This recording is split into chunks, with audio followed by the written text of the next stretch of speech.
Assalamualaikum warahmatullahi wabarakatuh. Alhamdulillahi wa syukurillah ala ni'amillah, wassalatu wassalamu ala rasulillah wa ala alihi wa sahbihi wa mawalah. Qala Allah ta'ala fil Qur'anil Karim, a'udzu billahi minasyaitonir rajim, subhanaka la ilma lana illa ma 'allamtana innaka antal alimul hakim. Wa qala Rasulullah sallallahu alaihi wasallam, man yuridillahu bihi khairan yufaqihu fid din, fa innal ilma bit ta'allum. Wa qala aidan, talabul ilmi faridatun ala kulli muslimin aw muslimatin, aw kama qala Rasulullah sallallahu alaihi wasallam. Bapak Ibu jamaah salat subuh rahimakumullah, pertama-tama mari kita sama-sama memanjatkan puji syukur kehadirat Allah Subhanahu wa taala. Di subuh pagi hari ini Allah masih membangunkan kita setelah dimatikan semalam untuk sementara. Meskipun berapa banyak di subuh pagi hari ini Allah tidak bangunkan lagi. Ya, kita bersyukur bangunnya kita bisa masih diberikan kesehatan, dapat melangkahkan kaki kita menuju Masjid Al-Hikmah dalam rangka untuk melaksanakan sholat subuh secara berjamaah. Tidak banyak orang yang seperti kita. Jangan menganggap bahwa kita beranggapan ya bahwa yang lebih sehat, yang lebih muda itu bisa hadir ke sini. Tidak ada jaminan. Yang insya Allah yang dapat menghadirkan kita ke rumah Allah ini tidak lain adalah iman dan takwa kita kepada Allah Subhanahu wa ta'ala. Kita bersyukur. Salawat beserta salam senantiasa tercurah dan semoga Allah sampaikan kepada junjungan kita Nabi besar Muhammad sallallahu alaihi wasallam beserta para keluarganya, para sahabatnya dan para pengikutnya yang setia, dan mudah-mudahan kita juga termasuk di dalamnya, amin ya rabbal alamin.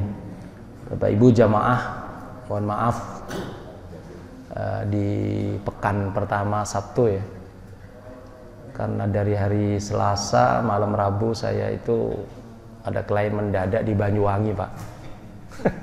Di Banyuwangi sana. Saya pikir Banyuwangi itu nggak jauh dari Surabaya. Nggak taunya begitu saya naik travel ke Surabaya, ke Banyuwangi masih sekitar 8 jam 9 jam Pak. Naik travel itu. Jadi nyaris 24 jam saya sampai di Banyuwangi, itu udah dekat ke Tapang sana. Deketan udah tinggal nyebrang saja itu ke Bali. Ya. Dan pulangnya itu sebenarnya malam Sabtu Pak. Nah saya perhitungkan daripada saya nanti sini kosong, saya izin supaya ditukar begitu. Untuk yang pertama tolong ditukar. Ya alhamdulillah saya jam 3 tapi sudah capek, tapi alhamdulillah sudah digantikan. Dan hari ini pekan yang kedua saya bayar utang ini sebenarnya. Tapi insya Allah untuk berikutnya normal lagi lah, mudah-mudahan begitu kan. Baik, Bapak Ibu jamaah sholat subuh rahimakumullah, kali ini saya ingin sampaikan hal yang sangat penting supaya tidak dorong-dorongan terkait dengan masalah kriteria imam, kriteria untuk menjadi imam.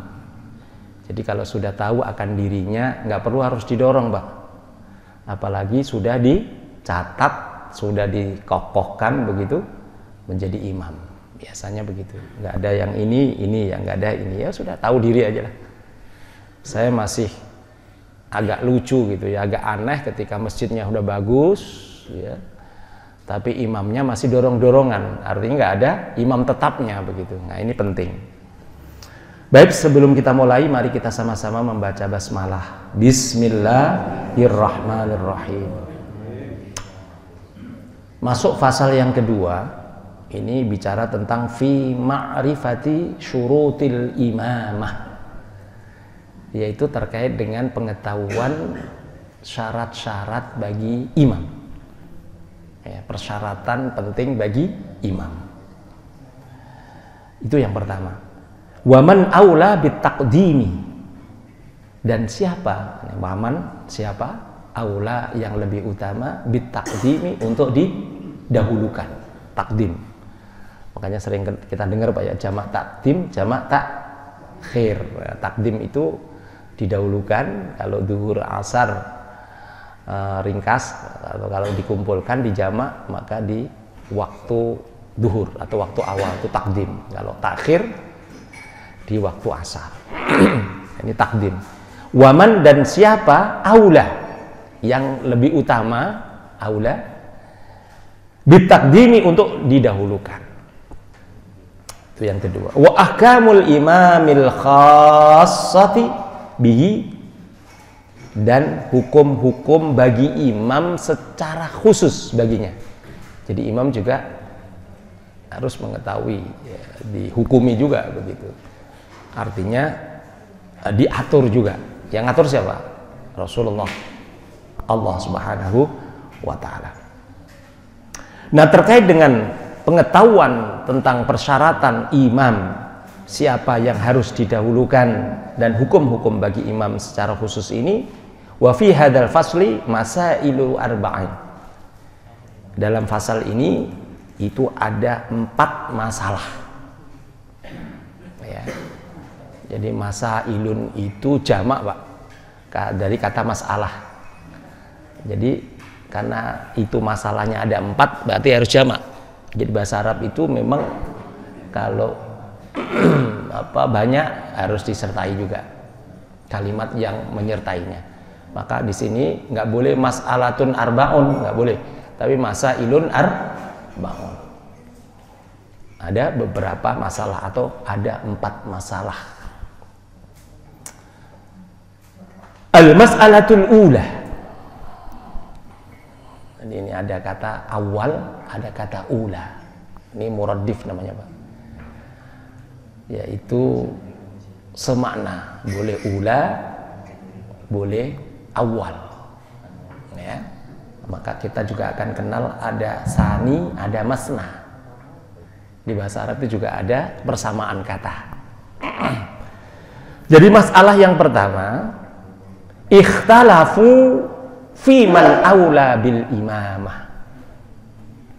Ternyata berbicara tentang siapa yang lebih utama dijadikan imam itu, para ulama berbeda pendapat.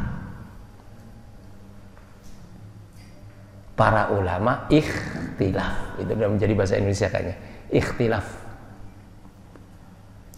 Nah, kalau ikhtilaf, saya sering sampaikan, nggak boleh ngotot. Mesti ini, mesti itu, ya nggak boleh. Kalau udah ikhtilaf, berarti choice, pilihan. Ya, mau pilih yang mana, kan gitu ya.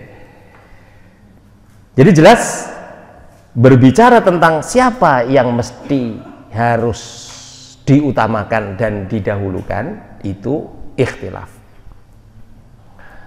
Faqala Malikun, berpendapat Imam Malik.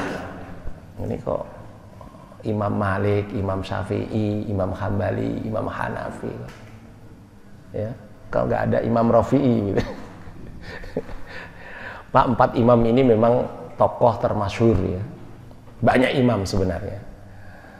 Banyak imam, banyak ustadz, tapi kalau ini dibicarakan ini pendapat-pendapatnya yang muktabar, yang paling terkenal. Di samping memang sejarahnya didukung oleh pemerintah. Ini apa kata atau pendapat Imam Malik? Faqala Malikun, ya ummul qaumu, ya, afqahuhum la aqra'uhum. Ya, dijadikan imam untuk kaum siapa? Afqahuhum, orang yang lebih mengerti tentang agama. Afqahuhum, yang lebih paham, berarti yang lebih banyak ilmu syariatnya. La aqra'uhum, bukan yang paling bagus bacaannya. Jadi ini di sini kenapa saya maknai la aqra'uhum ini bukan yang banyak bacaannya, tetapi yang bagus bacaannya. Ini supaya nanti kita lihat perbedaannya antara afqahuhum dan aqra'uhum. Jadi menurut Imam Malik menurut Imam Malik, yang harus didahulukan untuk menjadi imam itu adalah yang paling banyak mengerti tentang agama. Ya, banyak bacaan-bacaannya tentang ilmu agama dibandingkan mereka. Ya. La aqra'uhum di sini bukan karena bagus bacaannya dari mereka. Makanya hum ini selalu kaitannya dengan mereka, dibanding dengan mereka. Ya, dari kata qiraah, ya, bacaan, aqra lebih banyak. Ya. Katsiratun banyak, aktsaroh lebih banyak. Ya. Baik. Wa bihi qala Syafi'i, yang demikian juga menurut Imam Syafi'i. Jadi menurut Imam Syafi'i itu juga sama dengan pendapat Imam Malik. Mana yang bagus bacaannya, ya, dari para makmum. Berbeda dengan Abu Hanifah. Wa qala Abu Hanifah, berpendapat Imam Abu Hanifah wa Tsauri dan Imam Abu As-Tsauri wa Ahmad dan Imam Ahmad bin Hanbal, ya ummul qaumu aqra'uhum. Berbeda ya, yang satu afqahuhum, yang satu aqra'uhum. Yang lebih didahulukan adalah yang paling bagus bacaannya, atau bisa dimaknai yang paling banyak bacaannya. Sebenarnya kalau dimaknai paling banyak bacaannya, sebenarnya nggak jauh beda dengan afqah. Jadi ini memang beda-beda tipis, Pak. Beda-beda tipis sebenarnya. Ya. Jadi aqra'uhum ini juga punya makna ahsan, yang paling bagus bacaannya. Tentu kalau bicara paling bagus bukan karena lagomnya atau lagunya, tetapi di sini menyangkut tajwidnya, ya. Kemudian makharijul hurufnya, ya, tempat-tempat keluar huruf ini dia paling tidak paham ilmu tajwid. Ini bacaan ikhfa, iklab, idhar, ya, ada idgham bi gunnah, idgham bila gunnah, ini mat tabi'i atau mat lazim. Ini pengetahuan itu paling baca dia. Jadi bukan sekedar aqra'uhum ini hanya sekedar bacaannya bagus, tapi panjang pendeknya nggak ngerti, tajwidnya nggak ngerti, bukan. Jadi di sini kenapa jadi sama sebenarnya? Jadi perbedaannya cukup wajar gitu ketika imam ini. Tapi ini kan butuh penegasan. Kalau kira-kira bicara tentang hukum itu mana yang harus didahulukan? Keadilan atau kepastian hukum? Sebenarnya itu sama dengan mana yang lebih dulu, telur apa ayam. Karena nggak akan terpisah itu, Pak, selalu terkait gitu. Hukum ya perlu adil, ya, dan hukum juga perlu kepastian. Oh, ini udah diputus bersalah kok tiba-tiba bebas gitu misalnya. Wah, ini bebas kok masih bisa dihukum gitu kan. Itu kan nggak pasti kan jadinya. Nah, nanti bicaranya kemudian tidak adil. Wah, ini hukum nggak adil katanya. Udah ditetapkan tapi dianggap tidak adil. Jadi begitu, muter aja begitu, Pak. Jadi sebenarnya perbedaan mana yang harus didahulukan? Aqra'uhum atau afqahuhum? Sebenarnya perbedaan ini sama sebenarnya. Tergantung dari mana kita melihatnya. Jadi kalau gitu masalahnya dari apa nih? Cara pandang saja, Pak. Cara memaknai saja gitu. Nah, ini supaya kita ngaji ini lebih jelas. Baik. Kenapa? Nah, ini penting. Para ulama berbeda pendapat terkait dengan mana yang harus didahulukan untuk menjadi imam. Ya, apa sebabnya? Kok mereka berbeda? Nah, ini penting. Wasababu fi hadzal ikhtilafi. Sebab-sebab perbedaan ini, ikhtilafuhum, perbedaan mereka terkait dengan apa? Fi mafhumi qaulihi alaihi salatu wassalamu, berbeda mereka terkait dengan sabda Nabi Muhammad sallallahu alaihi wasallam. Jadi perbedaan ini bukan mau-maunya. Aku maunya afqahuhum, aku maunya aqra'uhum, bukan. Tapi ternyata itu disebabkan karena pemahaman dari sabda Rasulullah sallallahu alaihi wasallam. Hadisnya mana? Gitu. Biasanya kita tanya dalilnya mana sih? Kok mesti harus begitu? Dalilnya adalah Rasulullah sallallahu alaihi wasallam bersabda, ya ummul qaumu aqra'uhum lil kitabillah. Dijadikan imam bagi kaum yaitu aqra'uhum li kitabillah, yang paling bagus bacaan Al-Qur'annya atau kitab Allah, atau bisa aqra'uhum yang paling banyak bacaan terkait dengan kitab Allah, aqra'uhum. Ini belum titik, Pak. Fa in kanu fil qiraati sawaun. Jika di antara jamaah ini ditemukan kira-kira, kita ini kan kadang-kadang bisa ngira-ngira kita ini antara ustadz ini nggak jauh beda kayaknya, sama ilmunya kayaknya. Nah gitu kan ya. Di fa in kanu fil qiraati sawaun. Kalau kira-kira bacaannya kalau dianggap bagus tadi, oh mirip-mirip juga nggak jauh beda gitu kan ya, sawaun, sama, maka fa'alamuhumu bis sunnah, fa'alamuhum bis sunnah, maka harus dipilih atau dicari yang paling banyak mengetahui sunnah atau bacaan sunnahnya itu lebih banyak.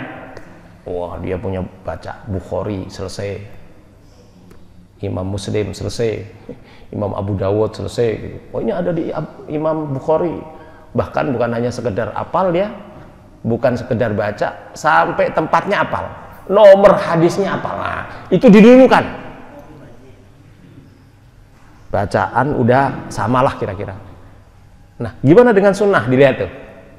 Oh, sunnahnya kayaknya Ustadz ini Masya Allah kalau udah bicara ini.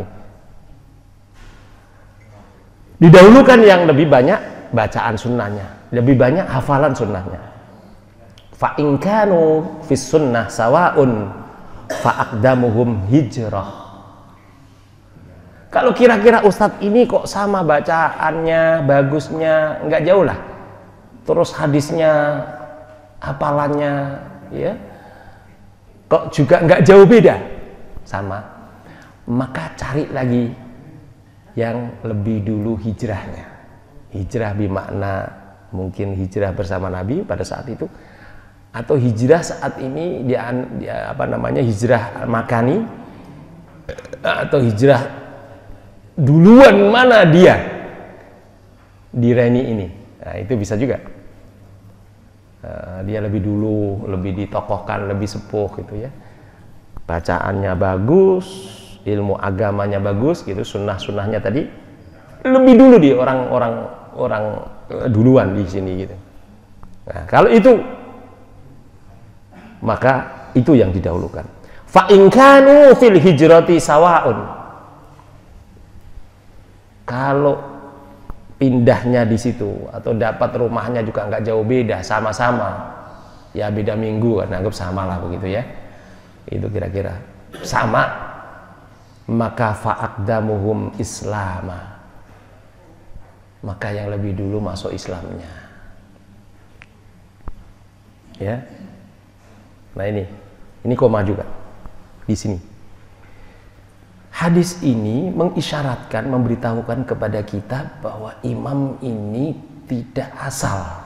Bah, mau nggak Bu, kira-kira saya nanya Ibu, kita mau taruhlah ke Surabaya sana, sopirnya belum teruji gitu, asal comot aja, udah deh, kamu kan pernah sering bawa mobil gitu.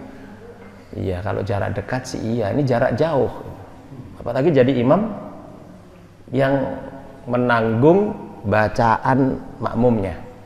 Jadi imam kan menanggung Fatihahnya itu. dan bacaan-bacaan yang lain. Tanggung jawab. Kalau sopir tadi tanggung jawabnya ke keselamatan ya jiwa atau keselamatan namanya di jalan, nanti harus menguasai medan begitu.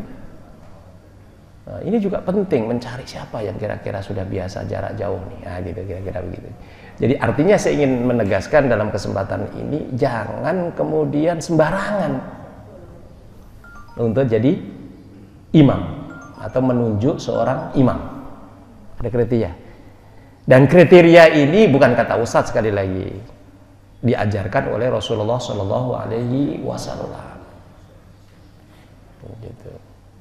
Walaupun nanti kemudian sebagaimana kemarin saya sampaikan, tidak mesti harus kalau kita datang ke satu masjid kemudian kita mau bermakmum ke orang kita tanya seperti itu, Mas bacaannya bagus nggak? Mas ilmu agamanya mantap nggak? Nggak usah begitu. Jadi ada. Jadi ini untuk masjid setempat, siapa yang paling ini, oh ini pantas kita kukuhkan menjadi imam tetap gitu. Ya, ini penting, tidak boleh sembarangan. Dan nah ini akhlak nih. Kalau tadi ilmu, sekarang ini akhlak. Meskipun nih ada ustadz bacaannya bagus, aqra'uhum, afqahuhum bagus ilmunya, ya. Di sini tetap juga ada aturan. Ya. Di sini diajarkan wala ya'ummur rajulur rajulah. Tidak boleh ada seseorang menjadi makmum bagi seseorang fi sultanihi, di negerinya atau di kampungnya, wala yaqud fi baitihi, dan tidak boleh duduk di rumahnya. Kita datang bertamu ke rumah seseorang, nggak boleh duduk. Nah, ini akhlak nih, akhlak diajarkan. Tidak boleh menjadi imam bagi seseorang ya di kampungnya sekalipun ya, dan tidak boleh duduk di rumah seseorang ala takrimatihi, untuk memuliakannya, illa biizni, kecuali atas izinnya. Ini akhlak. Bapak Ibu jamaah, saya sebenarnya kalau bicara tentang siapa yang lebih utama, bukan saya Pak, karena saya tidak tinggal di masjid ini secara ini. Saya kan sebenarnya di sana, mungkin di Ittihadul Muhajirin ya, dijadikan imam tetap tertulis. Di sini sebaiknya memang imam tetapnya di masjid ini Pak yang lebih utama. Bicara tentang aula ya, bicara tentang aula di sini. Karena di sini wala ya umur rajulur rajulah. Ini akhlaknya. Nah, persoalannya pamungkasnya tadi kan illa biizni. Bapak kan sudah mengizinkan ini semuanya. Ini sebenarnya artinya tidak boleh meskipun dia alim bacaannya atau ilmunya, bacaannya bagus, kemudian mentang-mentang gitu nggak pak bu nyelonong aja. Padahal di sini sebenarnya ada imam tetapnya. Itu Pak yang dilarang. Inilah akhlak. Di sini akhlak. Kalau bicara, nah ini saya kan ngisi bukan hanya di sini.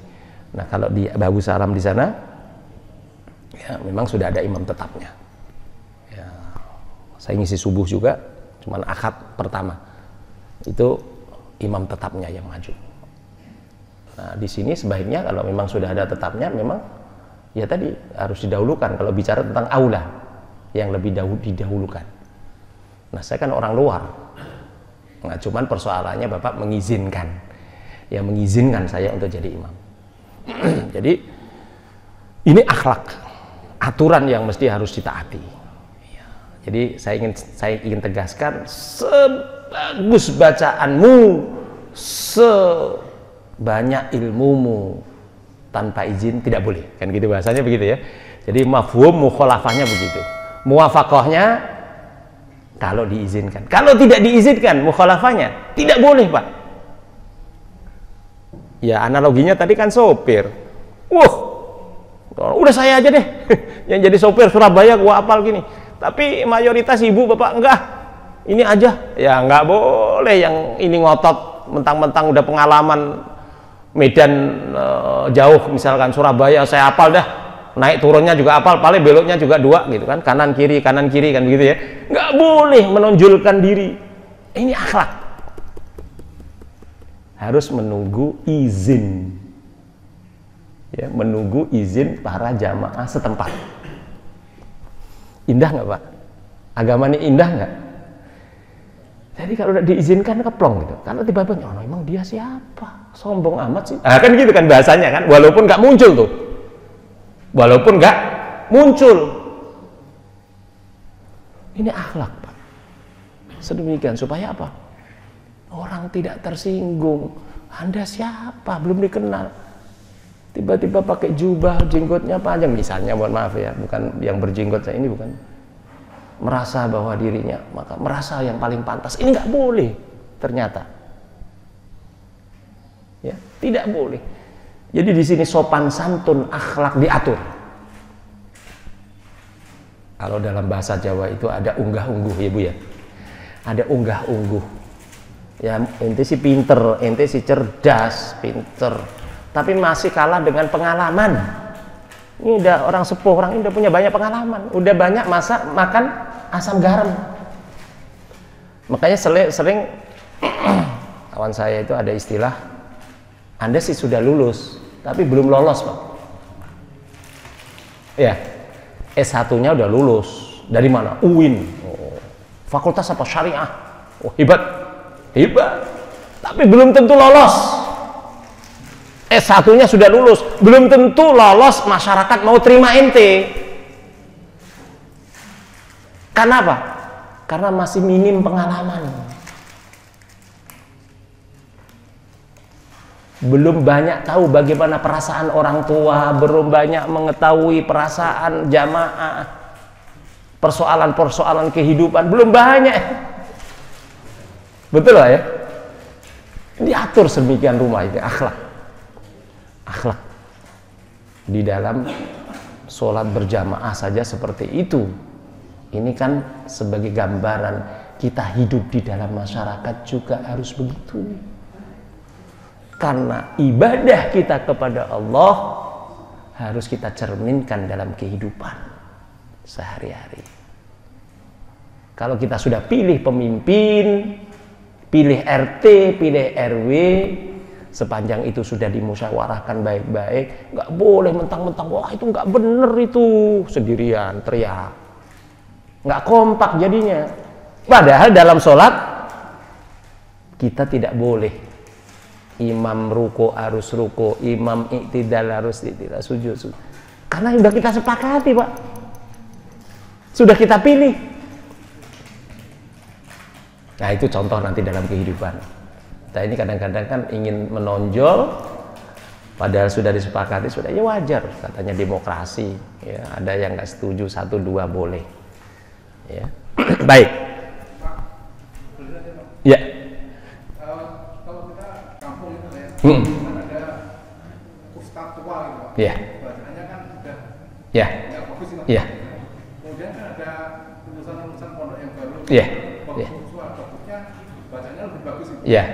Itu kalau masyarakat ingin mengganti kan segan gitu. Iya, iya. Itu bagaimana caranya gitu pertama.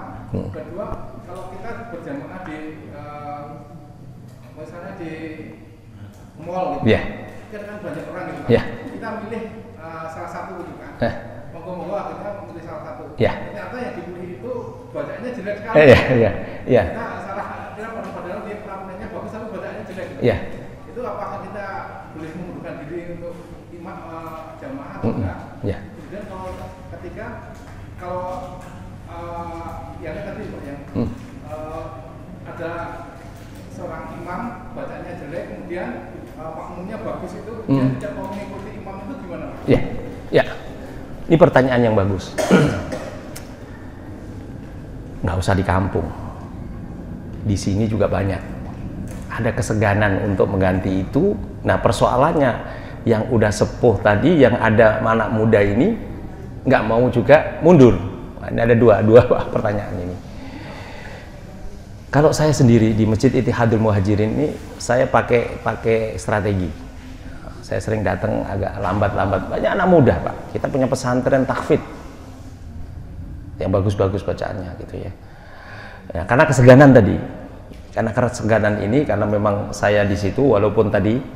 Nah, kita juga yang tua ini tahu diri. Yang sepuh ini juga tahu diri. Waktu itu memang belum ada anak-anak yang seperti itu, nggak ada masalah. Nggak ada masalah. Bagaimana caranya? Ya tadi, memang dalam organisasi ini perlunya tadi ada ketua, ada penasehat, ada organisasi yang bagus. Jadi untuk menunjuk seseorang yang sepuh tadi. Nah, ini masalahnya kalau itu belum terbentuk, Pak. Itu masalah jadi. Karena di sini kadang-kadang memang mohon maaf ya, kadang-kadang yang sepuh ini mudah tersinggung, yang tadi menganggap bahwa saya kan udah tua, saya orang sini tokoh duluan. Dan tidak semua dia secara ilmu agama mengetahui, Pak, tetap apa yang sudah saya sampaikan tadi. Nah, jalan tengahnya memang ya tadi ada bisik-bisik tetangga, siapa sih yang ini, ada ngobrol-ngobrol gitu, dimusyawarahkan secara baik. Begitu juga yang muda dengan yang tua ini ya ada klub gitu. Supaya ada klub. Nah, ini tentu juga yang dikedepankan adalah musyawarah, perintah musyawarah. Tidak boleh tanpa ini sekonyong-konyong ini terus menerus dibiarkan ya, dibiarkan terus berlanjut seperti itu, udah biarin nunggu sampai mati gitu ya, nggak boleh juga. Nggak bagus juga. Jadi segera dikoreksi, diperbaiki. Wah, ini kan anak-anak kita dari ini ada regenerasi, dan itu memang tidak mudah, Pak. Itu tidak mudah. Itu satu. Nah, itu tergantung bagaimana di satu tempat itu. Kalau di maaf Pak, suku Betawi di sana kalau sudah itu ya itu aja, susah itu untuk ini. Dan memang biasanya untuk organisasi, karena ada Imam Ali pernah mengatakan, Ali bin Abi Thalib mengatakan, jadi kejahatan yang diorganisir secara baik bisa mengalahkan kebaikan yang tidak terorganisir, Pak. Ya, seperti kasus Sambo ini, kejahatan bisa rapi berjalan sekian tahun karena memang Masya Allah kita tahu sekarang ini kebongkar ya, dulu kan nggak tahu kita.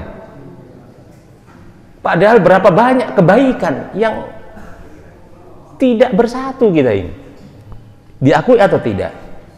Ada organisasi ini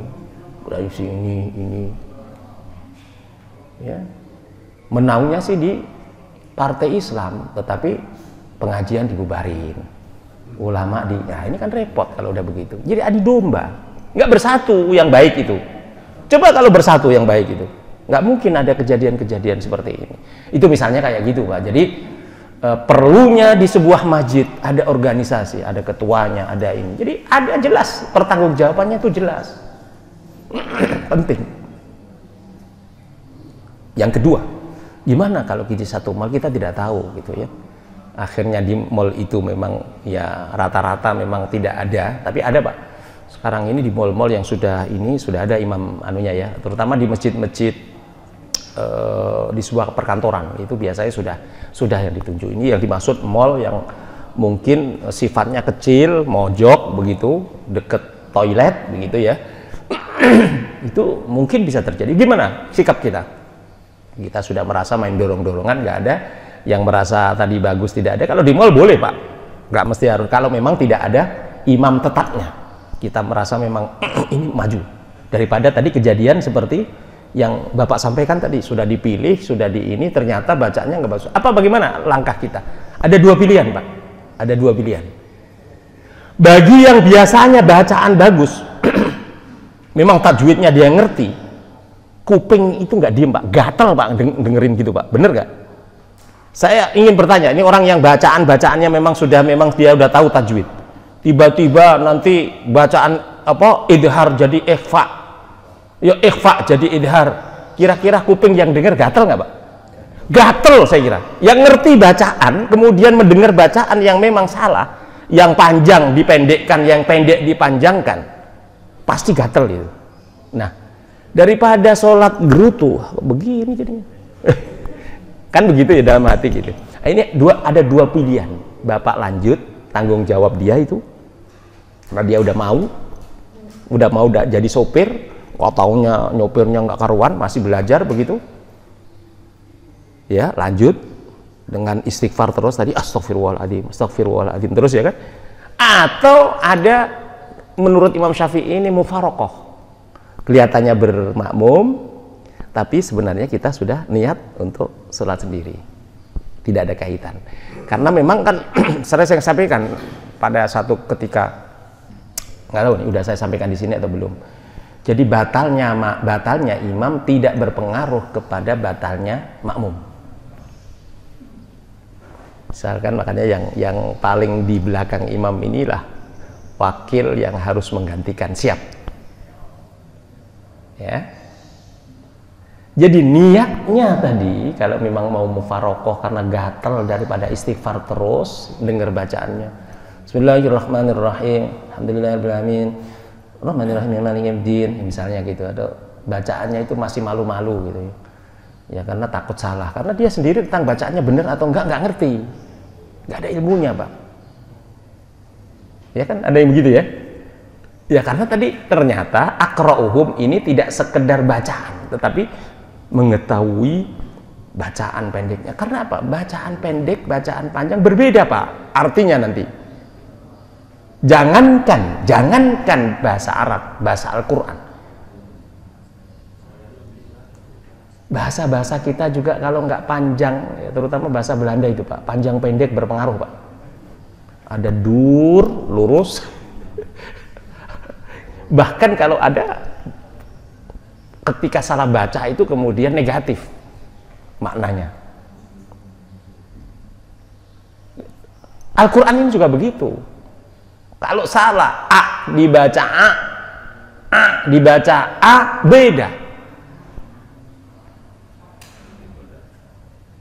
Sehingga nanti kemudian menyalahi arti yang pada akhirnya berakibat fatal. Minta mohon doa kepada Allah, tapi yang terjadi malah minta disiksa misalnya. Minta ampunan malah minta siksaan. Bisa terjadi. Jadi kembali kepada pertanyaan pertama yang tadi dimusyawarahkan secara baik.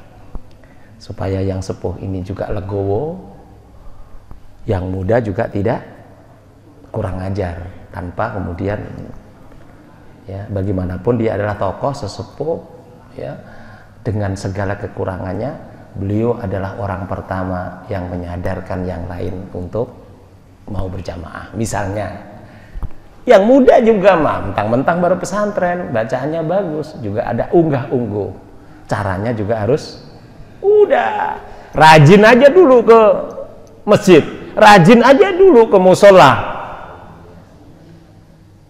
insya Allah nggak usah pakai ini juga nanti disuruh, nah ya kamu nih dari pesantren, ayo maju, itu lebih cakep. Nah ini ke masjid juga jarang-jarang, dari pesantren jarang ke masjid, jarang ke musola, mainnya nongkrong, nggak ada beda dengan orang yang dari pesantren. Gimana lo mau jadi imam? Begitu Pak ya, yang saya alamin begitu Pak, rajin aja dulu kita ini aja, so nggak usah nojol-nojol dulu. Pada saatnya nanti kita juga akan diminta. Nah itu cara kedua barangkali mungkin. Jadi dengan rajin dulu kita tunjukkan akhlak kita, ya, tata krama kita dengan mereka. Oh ini orang baik, ini dari pesantren, bagus. Nah, ini pantas lah kalau kita jadikan imam. Begitu. Jadi tidak dilihat bagusnya saja, tapi nongkrong di sana. Ngajarin malah yang nggak dari pesantren. Dan bagaimana yang jadi imam? Begitu kira-kira begitu Pak. Ya, ya. Yang lain silahkan monggo. Jadi langsung di tengah boleh bertanya ya. Ya. Ya. Tadi memilih di antara menyangkut Ya.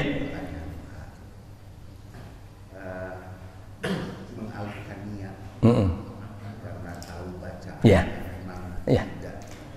Kita tadi tetap berada di dalam saf. Iya. Iya. Jadi niatnya berjamaah. Iya. Kemudian yang kedua juga ada, kalau ada imam bacaannya sudah bagus, semuanya benar, semuanya enak, nggak bikin gatal kuping gitu saja. Tetapi ada gerakan yang tidak disadari,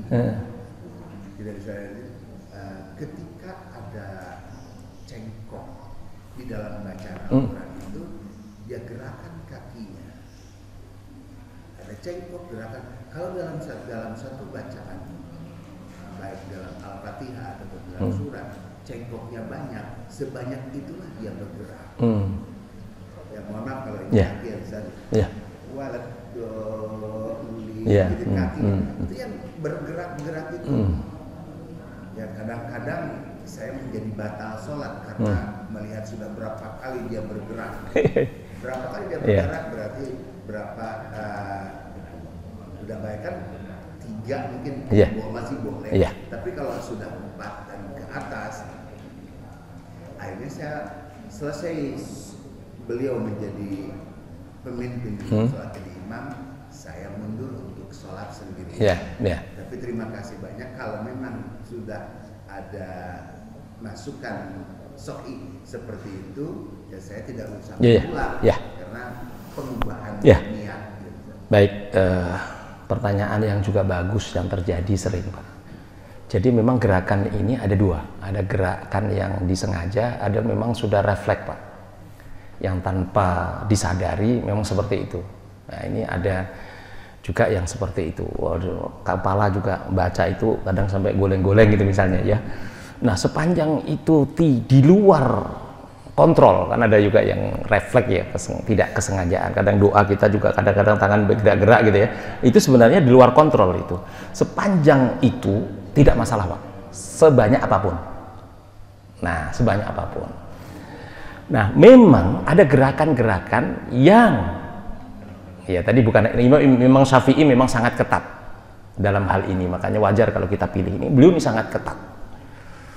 Bahkan gerakan yang dimaksud di sini adalah gerakan yang tidak ada tidak ada guna, Pak. Jadi kesengajaan yang sebenarnya itu tidak ada manfaatnya. Jadi gerak-gerak atau apa itu sebenarnya disadari gerakan itu, maka itu bisa membatalkan sholat itu sendiri. Tapi gerakan-gerakan banyak, tapi di situ memang ada tujuan, tidak masalah, Pak.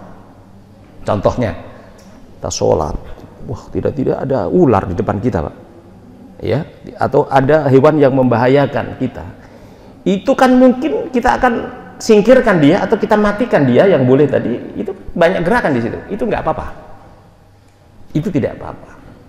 Jadi kesimpulannya, pertanyaan dari itu adalah ketika gerakan-gerakan itu disengaja dan tidak ada tujuan apapun, meskipun itu di dalam sholat, maka itu membatalkan. Tapi ketika nanti di sini juga dibahas sebenarnya, Rasulullah pernah menjumpai orang yang saking tidak mau ketinggalan 1 rakaat pun di dalam berjamaah itu. Tiba dia terlambat sampai kemudian ruku, dia baru selesai masuk, dia ngejar ruku itu, Pak. Baru di pintu dia udah takbir, Allahu Akbar, terus ikut ruku. Terus sambil jalan dia. Berapa langkah dia kalau dari pintu kira-kira kalau jamaahnya di sini. Ya, itu pernah kasus terjadi seperti itu. Kasus itu kemudian ditanyakan pada Rasulullah Sallallahu Alaihi Wasallam. Apa jawaban Rasulullah? Sungguh saya mengerti bagaimana keinginan kamu untuk mendapatkan pahala itu. Artinya itu tidak dicela oleh Rasulullah. Tapi dalam akhir perkataannya tadi, jadi kalau bahasa kita ini, aku menghargai ya keinginanmu untuk mendapatkan itu. Tapi di akhir daripada pertanyaan itu, besok lagi jangan diulang ya gitu. Besok lagi jangan diulang. Di sisi lain, nggak apa-apa kamu begitu, kan gitu ya. Nggak apa-apa kamu begitu, tapi besok jangan diulang. Apa maknanya ini? Ini juga itu adalah jawaban yang adem, Pak. Ini Rasulullah arif, nggak pernah menyakiti. Hatta itu sesuatu yang mungkin untuk sahabat yang lain itu sesuatu kurang ajar gitu. Pernah nggak? Si siapa itu? Ukasah nggak salah itu. Di Rasulullah pada akhir-akhir hayatnya kemudian menyampaikan kepada jamaah, siapa yang pernah saya dolimi, siapa yang pernah saya sakiti, ya hari ini saya udah dekat, ya ingin kembali kepada Allah, ya supaya tidak aku diminta pertanggungjawaban saya nanti di hadapan Allah. Sekarang siapa? Ukasah ini. Sahabat udah kesel banget ini, menceritakan, ya Rasul, saya ketika perang pernah kena pecut gitu. Itu luar biasa itu, ya. Tapi Nabi legowo dengan apa yang ingin Masya Allah, seorang pimpinan yang uswatun hasanah, ya, yang patut kita tiru dan kita beruntung menjadi umatnya. Ini kan kita membaca sejarah Rasulullah ini luar biasa. Jangankan kepada kawan, terhadap lawan saja Rasulullah sangat santun dan akhlaknya memang patut. Laqad kana lakum fi Rasulillahi uswatun hasanah. Sungguh terhadap diri Rasulullah itu contoh, gak usah nyontoh yang lain. Sudah kita punya pimpinan, ya, yang insya Allah kita menyelamatkan kita dunia dan akhirat kalau kita mengikutinya. Itu Pak ya. Jadi Bapak sudah berhusnudzon aja. Ini gerakan yang mungkin refleks, yang tidak disengaja, insya Allah sah jadi makmumnya. Nah, itu yang paling penting. Ya, monggo. Terkait dengan jamaah, kalau kita berjamaah ke masjid, itu tentunya kita mengharapkan amal 27 derajat. Ya. Nah, dengan mengharapkan itu kita bermakmum, namun kita membatalkan untuk mengikuti makmum. Ya. Nah, apakah dalam harapan masih mengharapkan 27 derajat? Iya. Atau sudah memisahkan? Iya. Iya. Iya. Iya. Iya. Ini luar biasa. Ya, ini pertanyaannya luar biasa berkembang. Ini jamaah Al-Hikmah ini memang cerdas-cerdas. Memang iya. Memang sholat berjamaah sebagaimana hadis Rasulullah sahih hadisnya itu mendapatkan pahala antara 25-27. Itu hadisnya. Dan saya juga sering analogi, meskipun kita sebagai makmum sekoret pun, saya analogi sering kan kalau ada rambutan itu belinya memang satu iket, kan termasuk ada yang hijau, ada yang busuk juga masuk yang 27.000, ya kan, 27.000. Nah ini kan persoalan Pak, itu yang normal Pak, itu persoalan normal yang tidak ada masalah, ya. Itu namanya kalau dalam hukum itu ya memang babi itu haram, ya itu juga haram, normal itu. Tapi dalam situasi tertentu, seperti masalah nih, dan kemudian bermasalah nih, ya, ini, itu hukum jadi berubah, gitu. Makanya ada kaidah al hukmu yadurru ma'al illah wujudan aw adaman. Hukum itu berubah karena ada sesuatu sebab, ya, adanya sesuatu atau tidak adanya. Ketika dalam situasi normal kita tidak boleh makan bangke Pak, artinya bangke itu tidak mesti busuk Pak, boleh jadi dia masih seger tapi bangke hukumnya. Sapi tidak kita sembelih secara Islam, bangke tidak boleh, itu haram, itu bangke itu meskipun masih seger. Bukan segernya di dalam hukum itu bukan karena dia seger baru meninggal, karena ngamuk sapinya nabrak tembok meninggal di situ.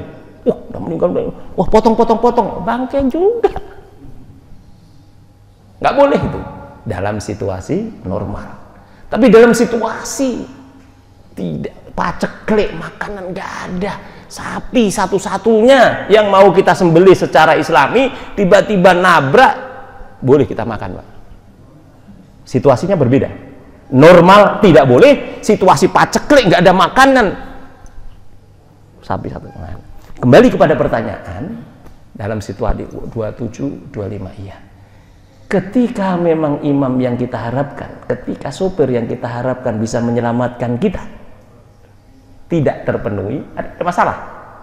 Karena bacaannya tadi, kuping kita gatel, hati kita istighfar terus, ini ngaji nggak nih orang nih, misalnya ini pernah ngaji nggak, tiba-tiba bisa saja begitu gitu. Kita salah pilih tadi, maka situasi tentu berbeda. Insya Allah kalau kita lanjutkan, walaupun ini kita masih tetap dapatkan yang 27-25 tadi ya. Cuman yang berat memang imamnya Pak, berat. Cuman kan nggak kelihatan beratnya itu. Beratnya nanti di hadapan Allah Subhanahu. Ini iman, ini takwa. Jadi kita ini diuji. Apa sih bedanya sholat di rumah sendiri sama di ini? Kan sama aja, sholat juga subuh kan gitu. Kan begitu, sama kok, pahalanya sama, nggak kelihatan. Nah, kita tahu kenapa di sini nilainya lebih tinggi. Kenapa? Karena agama kita memberitahu seperti itu, yang harus kita yakini dan kita imani. Kan gitu ya. Jadi ada situasi normal, ya biasa saja, nggak ada masalah. Ada situasi, ada masalah. Harus dibedakan. Karena hukum memberi keluasan untuk memang berbeda. Al-Quran juga begitu kan, bangke haram, tapi pada situasi darurat, begitu bahasanya, itu kemudian bangke bisa jadi halal. Ada perubahan hukum setiap masalah di dalam satu peristiwa. Misalnya jamaah tadi, imamnya nggak karuan, berantakan, kuping kita gatel, daripada itu kita biarkan dalam sholat, kita gerutu terus, istighfar terus, kita yakin dengan, nah itu lebih baik. Pilihan, choice. Boleh sampean ikutin terus, tapi membebanin imamnya tadi, biarlah dia yang bertanggung jawab. Sementara kita, ya mungkin pilih yang mufarokoh tadi juga dibolehkan. Hukum membolehkan seperti itu. Itu jawabannya, Pak. Ya, oke. Satu lagi. Ya, satu lagi, silakan. Tambahan bacaan. Ya. Tambahan bacaan itu bukan berarti bacaan dalam bacaan doa dalam sholat. Ya. Baik sebagai makmum ataupun sebagai imam, itu pakaian yang ada bacaannya, Ustaz. Jadi gini, ketika sholat kita membaca, imamnya pakai sarung wadimor. Kemudian di belakang lagi saya lihat, wah ini sarung Samarinda, gitu ya. Jadi nama bacaan, itu bacaan-bacaan itu kita nggak mau baca pun itu kok bisa baca, gitu. Jadi ada tambahan bacaan. Nah, ini bagaimana untuk kita yang membaca atau terbaca atau kebaca? Apakah ada gangguan untuk sholat kita? Atau mungkin kalau kehusuan sudah pasti diganggu, gitu, Cuman sikap kita itu bagaimana? Apakah sarung merahnya dibalik, ditaruh di atas, diumpetin gitu ya, di bawah nggak ada? Cuma pakaian yang pakai pakaian muslim, tapi dalamnya ada bacaan-bacaan yang kelihatan samar-samar gitu. Akhirnya kita mencoba membaca apa sih pakaian ini. Nah itu sunnahnya berpakaian di dalam sholat itu dengan terkait bacaan-bacaan apa? Ya, ini memang luar biasa. Ini sudah sebenarnya masuk ke sufi sebenarnya. Ini pertanyaan ini. Jadi memang kalau bicara tentang syarat rukun sholat itu sendiri memang nggak ada itu, Pak. Nah ini kan bicara sudah masuk ke khusyuk ya. Jadi memang sebaiknya yang mengganggu kekhusyuan, termasuk kita yang kira-kira kita sudah paham tentang itu, bahwa ini kalau saya pakai ini nanti jamaah saya, kita sampai ke sana itu. Nah, itu menunjukkan bahwa ini semakin dalam kita ini sholat, tidak hanya syarat rukun, tapi sudah sampai kepada sholat ini bukan hanya sekedar menggugurkan kewajiban, tapi sholat ini sudah satu dialog dari hamba kepada makhluk kepada Tuhan gitu. Jadi ingin yang terbaik gitu. Jadi memang kalau bicara tentang hukum tadi memang makruh, Pak, untuk pakai pakaian yang bisa mengganggu tadi sebenarnya. Cuman kan tadi memang agama ini secara hukum tidak menyulitkan memang. Yuridullah bikumul yusra wala yuridu bikumul usr. Jadi Allah itu menghendaki kemudahan, tidak menghendaki kesulitan. Dari dalil umum itu menunjukkan bahwa memang di rumah sarung kita pakai ini nggak pernah, Pak, saya beli sarung yang polos ini atau bikin sendiri kain gitu ya, nggak mungkin itu, Pak. Sesuatu yang memang tidak mungkin menjadi ini. Memang ya tergantung ini. Akhirnya tergantung kepada setiap orang bagaimana mensikapi. Ada sebuah dialog seorang ibu dan anaknya. Ini perlu contoh, Pak. Bu, nggak mau ke masjid apa orang di masjid cuman pada ngobrol sendiri, ustadznya masuk jamaah dia ngobrol sendiri apa gitu kan. Nah gitu akhirnya aku nggak mau ke masjid lagi, lebih memiliki sholat di rumah, nggak bisa khusyuk saya misalnya begitu. Ibunya pinter juga, ini cerdas ibunya ini. Oke deh, besok ke masjid, tolong deh kamu muter keliling masjid dulu sebelum nanti ini. Kamu bawa air, dibawain air di gelas begitu. Tolong air itu bawa, jangan sampai nanti kamu muter itu air itu menjadi berkurang gitu. Pesen ibunya cuman gitu. Wah serius banget ini. Wah, nanti kalau kamu bisa itu, apalagi hadiahnya gede, Pak. Hadiahnya gede. Hadiahnya pokoknya kamu kan kemarin minta motor nih, mau beliin motor deh, nggak apa-apa. Yang penting tuh air jangan sampai tumpah. Wah serius dia, dapat motor, bener nggak Pak? Khusyuk bener dia. Wah, saking khusyuknya, setelah itu besok ditanya, gimana? Ada apa di masjid? Oh saya nggak denger apa-apa kok Pak. Bu, nggak denger apa-apa. Pokoknya saya serius cuman bawa air. Begitu juga orang yang sholat. Seramai apapun, seindah apapun masjid ini nggak akan kelihatan Pak ketika kita khusyuk. Kita kalau lagi main HP, Pak ini Pak itu loh tolong itu Pak gasnya tolong di ini. Nggak denger. Baru ini kaget. Ya, apa Bu? Ya.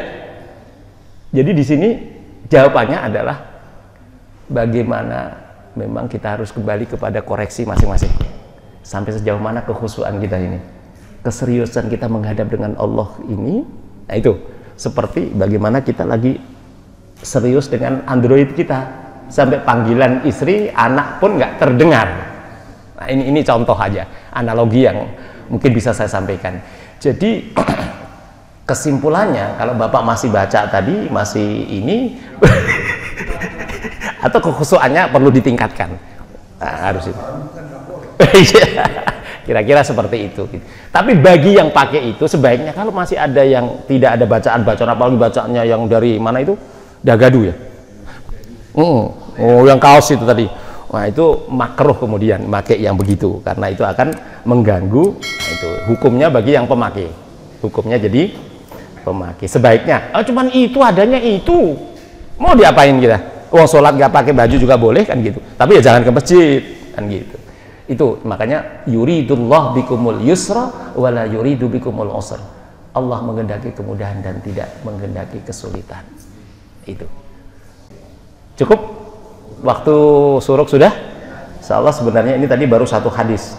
Insyaallah kita akan lanjutkan pada kesempatan yang lain. Saya senang Pak, saya ngajar juga begitu. Jadi ada interaksi pertanyaan-pertanyaan daripada nanti kalau ditanya di akhir malah lupa pertanyaannya. Monggo saja ditanya saja. Ini tapi lebih enggak apa-apa, insya Allah nanti kita kebut di kemudian hari. Insya Allah sudah diberikan terjemahnya. Misalkan ini persyaratan imam bisa, kalau saya dulu begitu penasaran, wah ini belum selesai, harus saya baca. Dulu saya masih kecil itu keranjingan buku saja dulu tuh, seneng aja Pak, nggak tahu itu seneng aja gitu.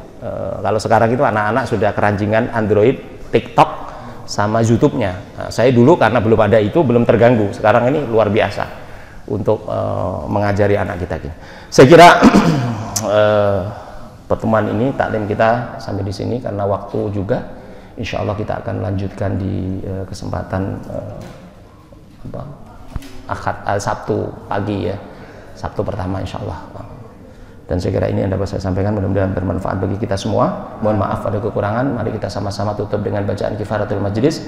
Subhanakallahumma bihamdika asyhadu an la ilaha illa anta nastaghfiruka wa natubu ilaik. Wal afu minkum. Wassalamualaikum warahmatullahi wabarakatuh.